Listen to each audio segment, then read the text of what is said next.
This is the AndyCine A6 MAX 4K 6-inch monitor for your camera for video work. And you know what, I've been using a monitor over the last few weeks. In fact, I've had this a couple of months now to test, and I've been so impressed with it, and it's really been incorporated into my workflow and made things a lot easier, especially when it comes to working as a solo content creator. And there's a few settings on here that make it really great to use. Something I'm new to. I'm doing a lot of video work lately, but it's still a little bit new to me. I'm learning a lot all the time, and yeah, this is a monitor. Yes, it does everything other monitors do, but this one over the last couple of months has been really super impressive, and it's probably the only monitor I've come across over the last few years or so that I've enjoyed using.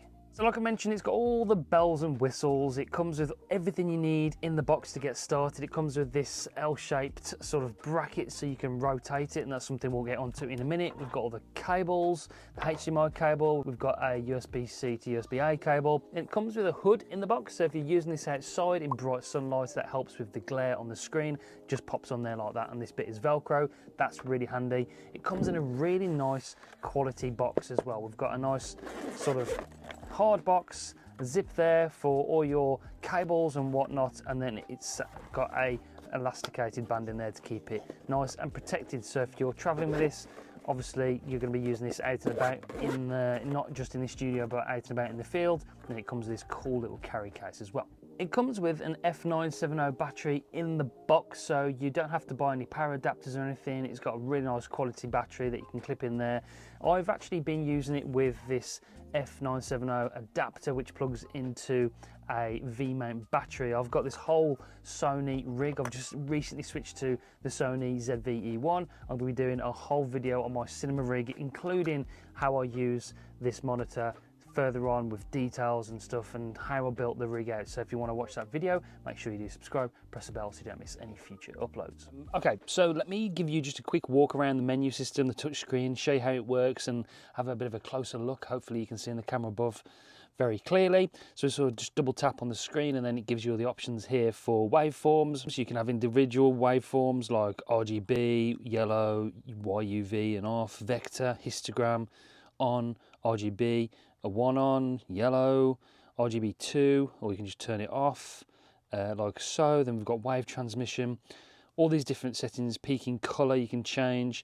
Then the next one down, you've got the markers. You can have safe frames on if you want to, like 80%, so you make sure everything's inside of the frame there, so everything's inside and nice and safe, and you've got everything in the picture.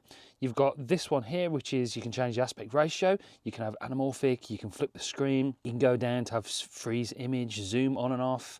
And then the next bit is where you got your LUT, so your LUT switch on and off. This is where you actually load them into the device itself, or then you can change the LUT table from S-Log3 to Rec 709 or Log-C to version 709, and then all the different colors there. You can play around with it so you can get the picture just right. So like these are pro level standard features you've got in here, which are great.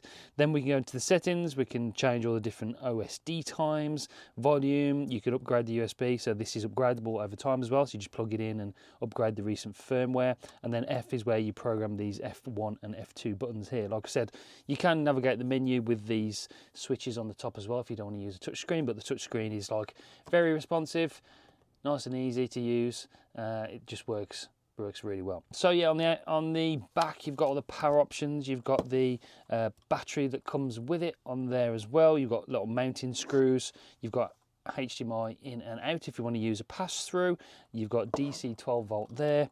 You know, on the bottom you've got headphone for monitoring if you want to monitor your audio as you're actually recording. That's great. 5 volt DC, type C there, charging DC out as well, 8.5 volts. So everything is in there that you need with this. The mount is great. It just comes in really useful, especially when you're, like I've mentioned a few times, and I will mention probably again in this video, when you're recording yourself and you need to see yourself in frame. That comes in very useful, especially when you're just working alone a lot of the time. Having a bigger screen makes all the difference. Like I'm using the Pocket 3 to record this little bit here. The screen is there, I can see myself in the frame, but it's quite small. This is a 5.5 inch screen. It's very, very big, and well, it's bigger than normal screens on a camera, and it just helps, it really does. And then you've got all those other features like false color, and the fact that you can flip it around for vlogging is great. So I love it. Yeah, so far I've been really impressed with it. It's fantastic, and like I've said, there's a couple of things where I've found this really useful. One is to customize these buttons. These F2 and F1 buttons on the top are customizable. So if you're using certain features of this monitor, for instance, I've been using false color quite a lot so I can get my exposure bang on right, especially with the Sony camera in S-Cinelog. Then you can customize F1 to just switch straight to false color.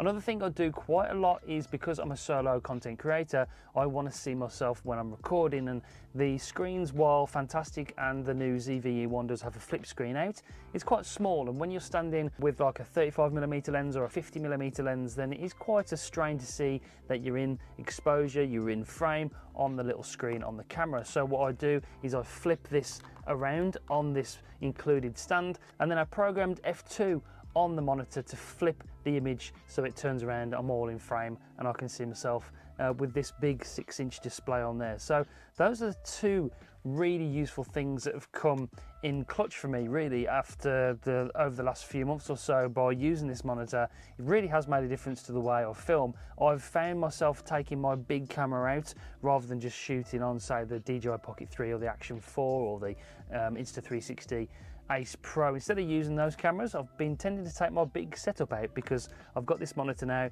Makes things a lot easier, more seamless. Yes, I'm taking a bigger setup out with me and it's a lot more to carry, but using this monitor has been such a pleasure. Makes all the difference to using this camera that I tend to take it out a lot more now. Build quality wise, it is made of plastic, but you know, I haven't noticed any marks, any creaks or anything that's not made well. The screen is beautiful. It looks very good to me, to my eye anyway. It's very clear, very sharp, 4K image, and you can see yourself very well. And like I said, I'm going to be making a whole video on my ZVE1 cinema rig setup.